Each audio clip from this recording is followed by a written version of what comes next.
matatizo haya ya saratani yanasumbua Watanzania wengi, hasa sisi ambaye tuna umri mkubwa, halafu tunashindwa kumudu hizi gharama. Sasa hapa kwetu ndio mara ya kwanza tunapata huduma hii. Sasa tungependekeza kwamba huduma hii ingeenea mpaka kwenye vituo vya afya ili watu wengi waweze kujinusuru maisha yao.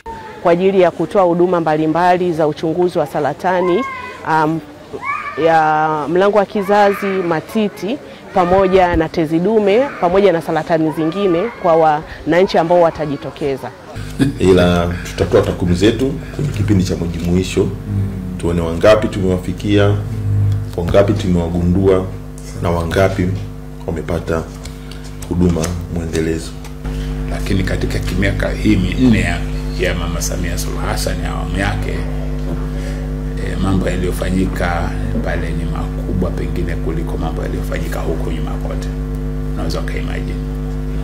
Ameweza kutuongezea budget, ameinject more than 40 billion kwa ajili ya kuboresha miundombinu ya matibabu ya wagonjwa wa saratani.